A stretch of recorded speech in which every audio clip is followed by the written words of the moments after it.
자, 1학년 여러분 안녕하세요. 오늘은 지난 시간에 배웠던 신용장과 추심 방식에 나와 있는 용어를 복습으로 정리하고 그 다음에 교과서의 보험 조건 그리고 분쟁 해결 조건에 대해서 공부해 보도록 하겠습니다. 자, 우리 지난 시간에 배웠던 그 신용장의 수취라고 했던 그 신용장 방식을 보면 자, 신용장 방식으로 대금을 결제하는 것은 수입상의 거래은행이 수입업자의 지급을 보증하여 발행하는 신용장을 보증서로 수출업자가 수출 대금을 빨리 회수하는 방식이다 라고 얘기를 했죠. 자, 그래서 이 신용장의 종류가 뭐냐에 따라서 선지급, 그다음에 동시지급, 후지급 이렇게 세 가지로 나뉜다고 했어요. 자, 선지급에 해당되는 거는 선대신용장으로 발급된 경우라고 했죠. 자, 선대신용장이라고 하는 거는 수출상이 아직 상품을 배에 실어 보내지 않아도 수출상에게 수출대금을 지급해 주도록 수입업자가 자신의 위험과 비용으로 이렇게 이걸 허락해 주는 그런 신용장이 선대신용장이라고 했어요. 그러니까 수출상은 아예 물건을 보내지도 않았는데 수출대금을 먼저 회수했으니까 돈을 먼저 회수하게 된 거니까 수입업자 입장에서는 물건 받기도 전에 돈부터 줬다 해서 선지급의 형태에 해당한다라고 했고요. 자, 여러분 교과서의 표에 기억이 나죠. 자, 그 다음에 동시지급에 해당되는 건 일람출급 신용장이다 라고 했어요. 자, 일람출급 신용장은 수입업자에게 수입업자가 지불해야 될 수입대금이 기재된 환어음이 도착했을 때 수입업자가 이 환어음 대금을 즉시 지급해야 수입한 물건을 찾는 데 필요한 선화증권을 받을 수 있는 이런 게 바로 일람출급 신용장이었고 물건 갖고 돈 바로 지급하는 거라 동시지급이다 라고 얘기했습니다. 자, 그 다음에 기한부 신용장이라는 건 이름에 나와 있는 것처럼 기한이 정해져 있는 거죠.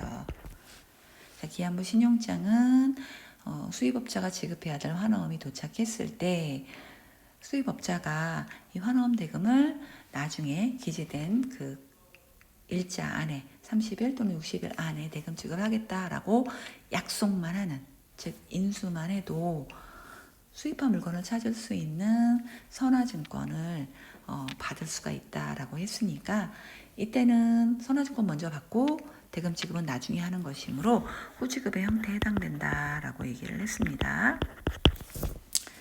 자, 그 다음에 DA하고 DP는 어디 나와 있는 거냐면 교과서 278페이지에 추심 방식에서 우리가 공부했었던 부분이죠.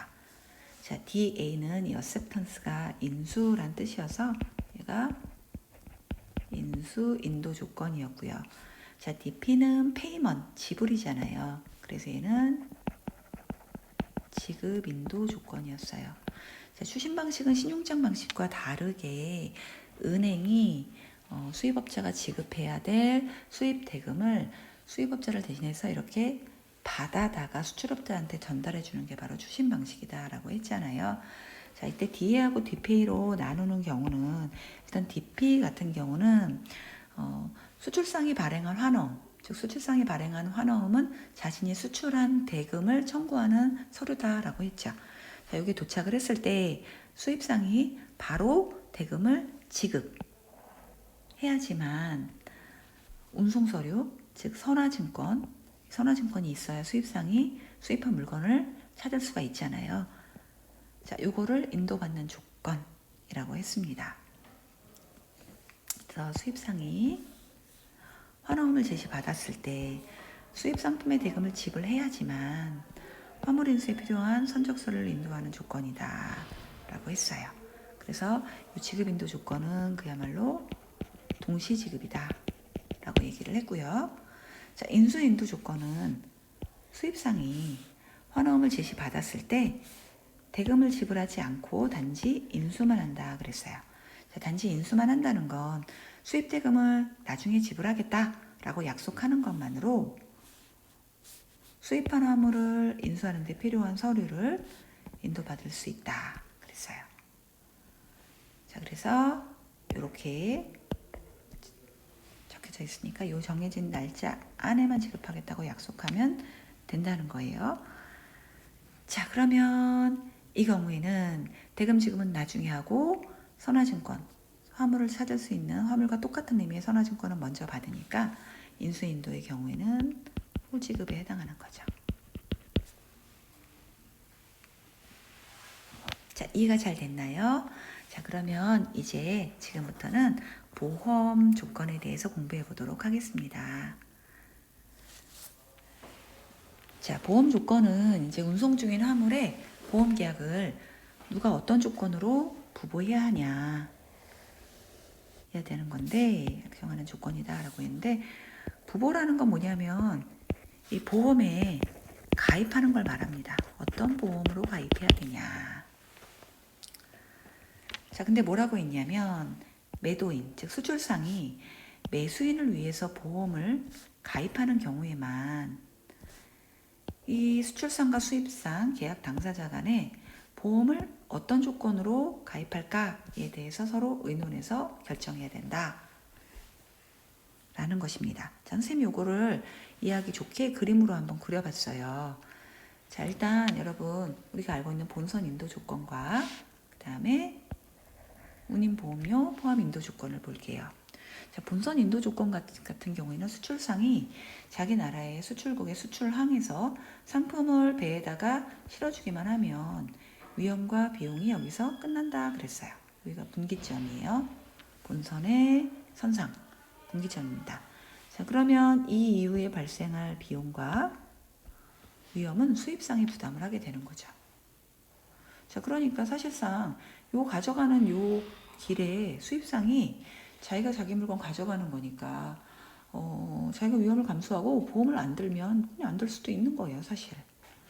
자, 그럼 CIF 같은 경우에 보세요. 상품을 인도하는 장소는 출발하기 전에 수출국의 본선의 선상이에요. 즉 위험은 여기서 이미 나눠졌다. 즉 이 이후에 배가 가다가 일어난 사고에 대한 책임은 수입상한테 가 있단 말이에요. 그런데 수출상이 보험 계약을 하고 이 도착할 때까지 보험을 가입해 준다는 거죠. 그러면 수출상이 수입상이 감당할 위험, 요 위험에 대해서 보험을 가입해 주는 거잖아요. 그러면 수입상이 요거를 들어줘야겠죠. 수입상이 뭐 나는 이렇게 보상이 많이 되는 보험 조건으로 계약을 했으면 좋겠어. 뭐 이렇게 했을 경우 이제 둘 사이의 의견을 정해서 어떤 종류의 보험을 가입할지를 사전에 결정해야 된다 이 얘기예요. 자, 보험 계약에 주로 사용되는 보험 약관은 협회 적화 약관이라는 것입니다. 자, ICC라고 이렇게 줄여서 얘기하고요. 이 ICC는 두 번째 칸에 나와 있는 것처럼 ICC A, B, C 이렇게 세 개로 분류되어 있어요. 그러면 표를 한번 보도록 하겠습니다. 이 표 굉장히 중요합니다. 자, CIP가 뭐였었죠, 여러분? 자, 운송비 보험료 지급 인도 조건이었잖아요. 수출상의 운송비랑 보험료를 지급해주는 조건. CIF는 운임보험료 포함 인도 조건이었어요. 자, 이 두 가지 경우에만 이미 수출국에서 수출상의 위험은 끝나고 그 이후에 일어날 위험에 대해서는 수입상이 부담하는 그 수입상의 위험을 부담해야 될 부분인데 그 부분에 대한 보험은 수출상이 각각 보험 계약을 하고 보험을 들어주는 거잖아요. 자, 그래서 요 경우에만 사전에 어떤 보험, ICC A를 들 거야, B를 들 거야, C를 들 거야, 보험을 들 거야인지에 대해서 사전에 수출상과 수입상 간의 협의가 필요하다 이 얘기입니다. 자, 그래서 CIP와 CIF인 경우만 수출업자가 보험계약을 체결할 의무가 있다 라고 했습니다. 자, 부보의 범위는 ICC A, B, C라고 하는데요. 자, 옆에 설명이 나와 있으니까 설명을 잘 보고요.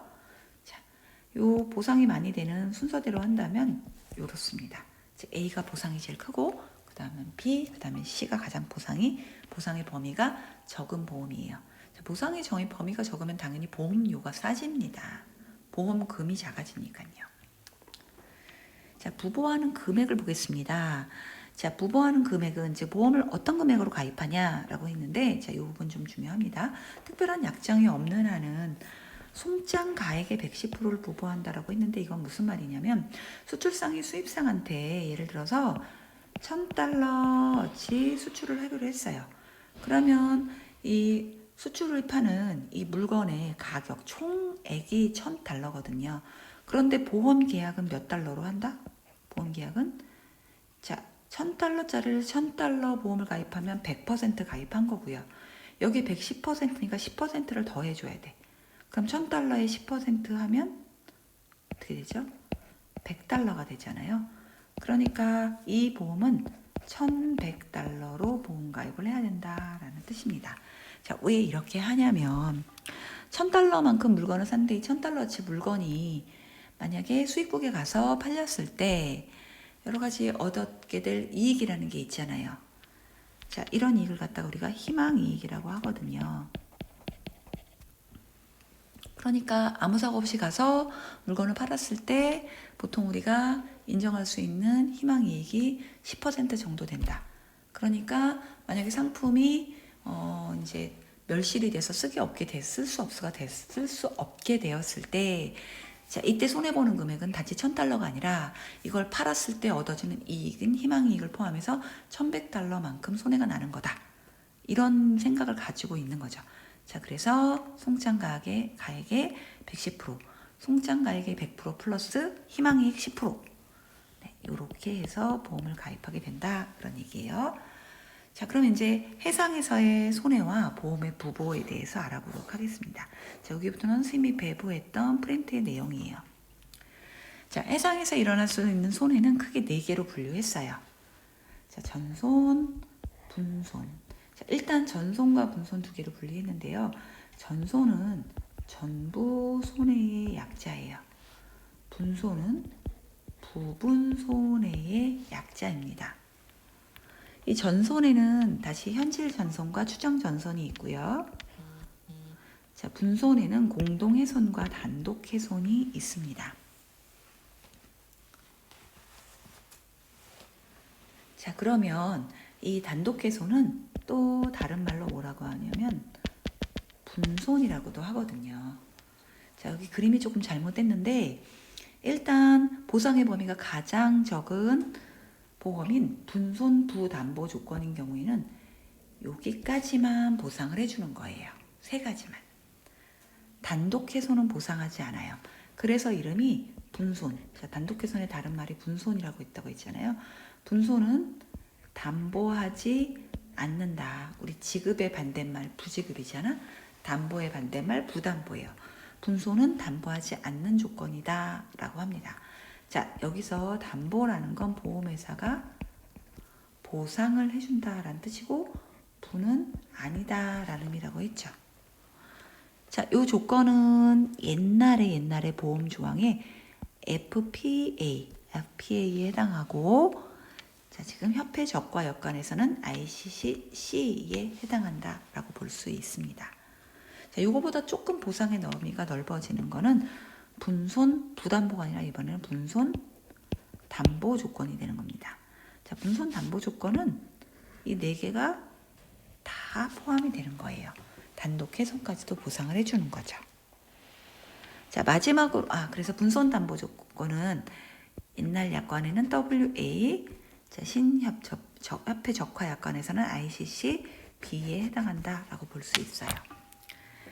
자, 마지막으로 이제 가장 보상의 범위가 넓은 ICCA 같은 경우는 이제 여기 나와 있는 전손, 분손에다가 그 밖에 외부적, 우발적. 자, 우발적이라는 거는 우연한 사고로 발생하는 걸 말하죠.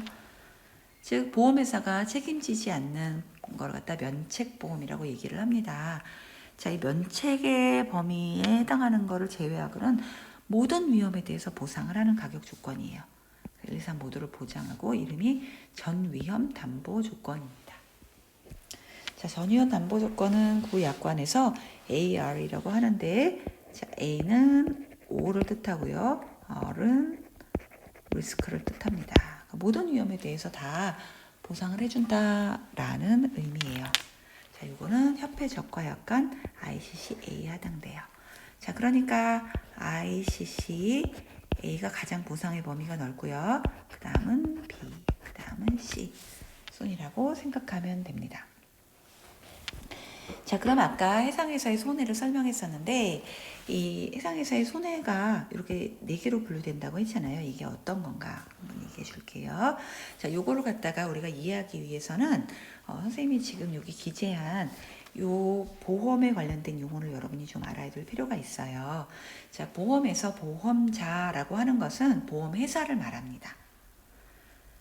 자, 보험의 목적물 또는 보험의 목적이라고 하는 것은 보험을 가입하는 대상.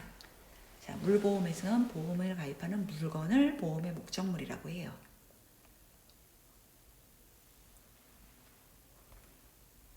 자, 그러면 피보험자라는 건 뭐냐면 보통 그 보험의 목적물의 소유주가 피보험자가 됩니다. 자, 왜냐하면 만약에 내가 집에 대해서 화재보험을 가입했는데 자, 그러면 나는 보험 계약자가 되고 보험 계약자이자 또 이 집은 보험의 목적물이 되고 나는 보험의 계약자이자 이 집이 내 집이면 나는 피보험자가 되는 거거든요. 왜냐하면 집이 화재가 나서 다 손상이 됐어요. 네, 그러면 손해는 보는 사람은 바로 집주인인 피보험자가 되는 거니까 피보험자는 바로 이 보험 목적물을 소유하고 있는 사람이라고 봐도 됩니다. 자, 아까 위에서 했던 현실 전손. 자, 현실적으로 전부 손해가 났다. 자, 이건 뭐냐? 보험 목적물이 이제 전혀 쓸 수 없는 상태가 됐다. 선박 같은 경우는 완전히 망가져서 쓸 수가 없게 됐다. 또는 이런 것들 현실 전손이라고 합니다. 자, 추정 전손은 어떤 거냐면 전손으로 추정하는 거예요. 자, 선박이 이제 고장이 나서 완전히 수리가 불가능해요. 또는 선박이 해상에서 실종이 돼 사라졌어요. 자, 이런 경우는 그냥 전손인 걸로 추정해 준다라고 해서 추정 전손이라고 하고요. 자, 물보험에선, 즉 물건을 보험 드는 데에서는 만약에 선박보험을 들었는데 이 선박 가액이 5천만 원이에요. 근데 얘가 추정 전손으로 인정이 됐어요. 그러면 이 선박의 그 현재 가격인 5천만 원을 보험회사가 보상을 하지만 그 선박에 대한 소유권은 보험회사에게 넘어갑니다. 자, 그래서 추정 전손은 보험 목적물이 수리 불가능하거나 행방불명으로 피보험자의 보험 목적상의 권리를 보험자에게 위양한 경우의 위험이다 그랬어요. 자, 피보험자, 이 보험 대상의 주인, 자, 보험 목적상 보험에 가입하는 물건의 이 권리를 보험자, 보험회사한테 넘겨줘요. 자, 안 그러면 선박이 완전히 고장났다고 이제 보험회사에 신고를 하고 보상금을 5천만 원 받았는데 선박을 그대로 가지고 있으면 안 되는 거잖아요. 그래서 선박은 보험회사한테 권리가 넘어간다. 이런 뜻입니다. 자, 그 다음으로 이제 공동훼손이라고 하는 거는 공동의 위험을 모면하기 위해서 선장이 선박이나 또는 실은 화물, 적화의 일부를 고의로 처분하게 돼서 발생하는 손해인데 자, 이 경우에는 특정한 그 상품 어떤 그 휴거가 이제 손상된 상품이라던가 아니면 선박의 주인이 이 사고를 혼자 책임지는 게 아니라 다들 살기 위해서 이렇게 했기 때문에 이해관계자 모두가 함께 책임을 져야 되는 손해예요. 예를 들어서 이제 배를 타고 가다가 배가 이제 일부 손상이 생겨서 배가 더 이상 이제 물건을 이렇게 많이 싣고 갈 수가 없게 돼서 고의로 물건을 갖다가 바다에다가 투척을 했어요. 자, 그럼 바다에 투척된 물건의 주인, 그 주인만 이거에 대해서 책임을 지는 게 아니라 모두가 살기 위해서 이렇게 했기 때문에 이럴 때는 이것과 관련된 모든 이해관계자들이 다 이제 요 공동으로 분담을 해야 되는 손해가 되는 겁니다. 자, 단독해서는 그야말로 상품을 싣고 가다가 이 상품의 일부가 깨지거나 손상되었을 때 그 상품의 주인이 가지게 되는 손해가 단독 훼손인 거고요.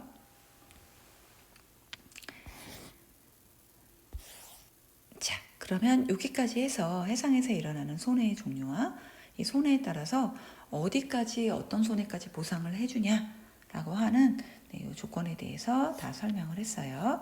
자, 그럼 이제 보험계약 조건을 마치고 이제 분쟁 해결 조건으로 가겠습니다. 자, 분쟁 해결 조건이라는 거는 사전에 매매 계약을 할 때 만약에 우리가 매매 계약을 이행하는 과정에서 어느 일방에서 잘못해서 뭔가 분쟁이 일어났을 때 분쟁은 이런 방법으로 해결하자라고 약속을 하는 거예요. 자, 이런 것도 역시 계약서에 기재를 해야 된다라는 얘기입니다. 자, 이 분쟁과 관련해서 수출입 계약의 이행과 클레임에 대해서 교과서 제일 시험 범위 마지막 부분 한번 알아보도록 하겠습니다. 자, 수출입 계약의 이행과 종료인데요.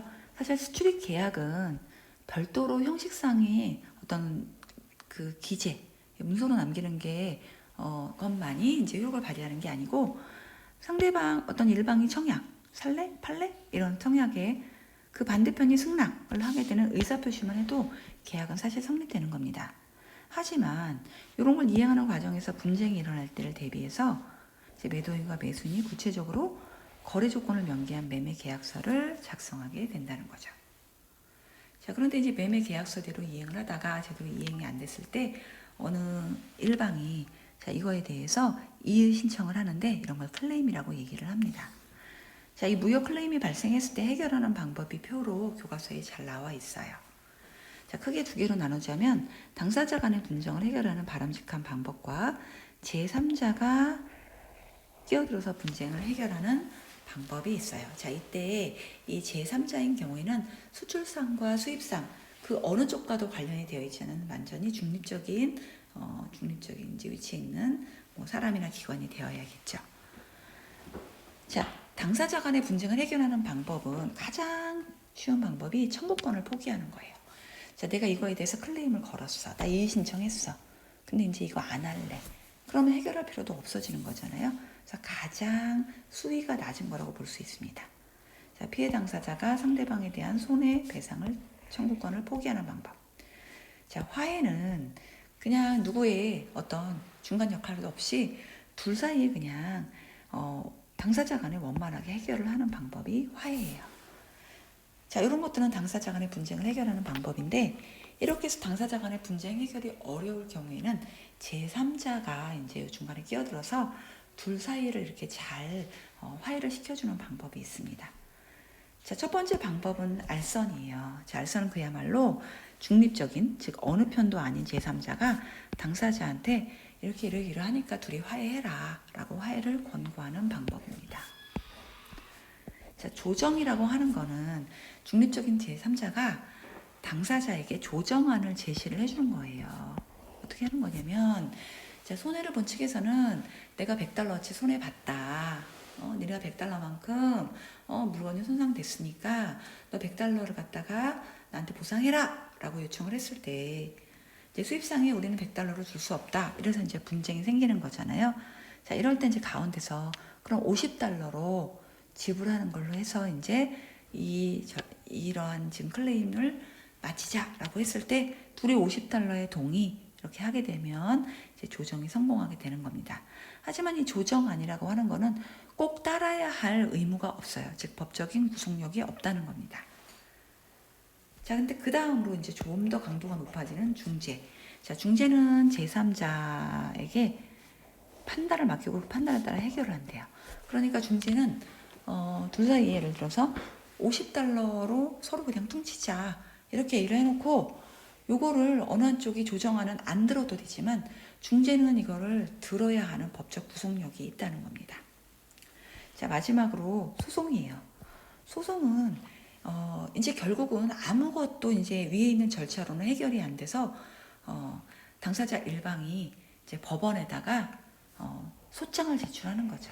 나 억울하다. 그렇죠? 자, 그러면 이제 누가 판결을 내려줘요? 판사. 자, 그래서 법관의 판결에 따라서 해결하는 방법입니다. 가장 안 좋은 방법이 되겠죠. 시간과 돈과 어떤 회사에 대한 이미지, 이 많은 것들이 다 낭비가 되는 방법입니다. 자, 그래서 여러분이 중요한 거는 여기서 가장 강도가 낮은 것, 가장 강도가 높은 것이고요. 네, 그리고 이 중에서 법적인 구속력을 갖는 것, 즉 나라에서 시키면 시키는 대로 해야 되는 이제 요 가운데 있는 중립적인 제3자라던가 아니면 이제 요 판사가 뭐 어떻게 해라라고 정해주면 그거를 따라야 되는 법적 구속력이 있는 거는 딱 두 개밖에 없습니다. 자, 뭐하고 뭐죠? 중재하고 소송. 이 두 가지만 법적인 구속력이 있고요. 나머지는 따라도 그만, 안 따라도 그만 법적인 구속력이 없는 겁니다. 자, 여기까지 해서 우리 무역 클레임의 해결 방법에 대해서 공부해 보았습니다. 자, 시험 범위에 해당되는 부분이니까요. 네, 교과서에서 수업한 내용을 복습하거나 또는 교과서의 수업 시간이 부족해서 다 진도를 나가지 못한 바는 온라인 클래스를 잘 보고 공부할 수 있도록 해주세요. 자, 여기까지 수업을 마치도록 하겠습니다.